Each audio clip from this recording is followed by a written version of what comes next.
Titus Tyson, affectionately known as Paw Paul, has dedicated over 30 years to farming his plot of land in the Paradise Telescope area. However, his efforts have been consistently undermined by a distressing issue: the destruction of his crops by roaming livestock, leaving him in a state of despair. Early Sunday morning, as Tyson ventured to his farm with hopes of harvesting his watermelon crop for sale, he was met with heartbreak. Nearly 90% of his carefully nurtured produce lay ruined, a casualty of negligence by a nearby livestock owner.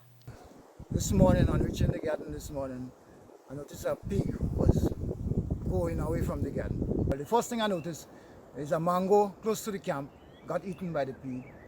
Then I realized the golden apples and them on the ground also got eaten up. So that led me to trails into the watermelon field. And then entering the field, I noticed that a couple melons was eaten or bite up. So I walked further inside the field, and this is what I noticed, that the damage that he done inside it. This incident not only impacts Tyson's financial stability, but also underscores broader concerns about the need for better management of livestock and measures to protect farmers from such losses. Damage now is about approximately about 60 watermelons get eaten up by the pig. The melon and them on average are getting about 15 pounds, 10 pounds for the least, the watermelon. Right? So I'm talking watermelon going up to all, some of them might be bringing out 25 pounds, you know? So it's a heavy loss to me. And my estimate, about 500 pounds of watermelon. $3 a pound, so that is about $1,500. This unfortunate incident is not an isolated one for Tyson. He said he has repeatedly faced similar challenges. It's not only animals, you know. This watermelon plot especially, from the time the plot was young, the melons just coming in, I've been experiencing thief.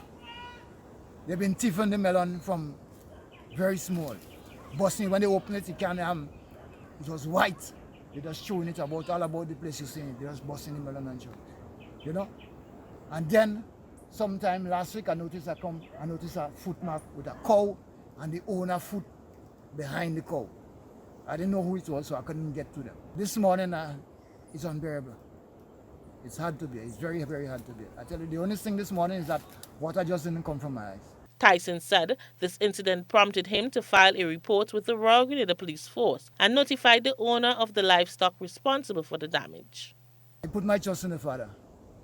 I really don't want to lose my cool. Because it's a very thin line of staying calm and going over the road. Went and wake up the owner and carry him here. He come and see the damage. But I don't know how reluctant he might be in pain, you know. I really don't know. I'm hoping that we won't have to have any further problem. I went to the police. The police will come and do a story as well. I went to the appraiser. He will be here shortly. He is hoping that there will be a day where such distressing episodes becomes a thing of the past, allowing farmers to thrive and contribute positively to their communities. Rena P. Thomas, GBN News.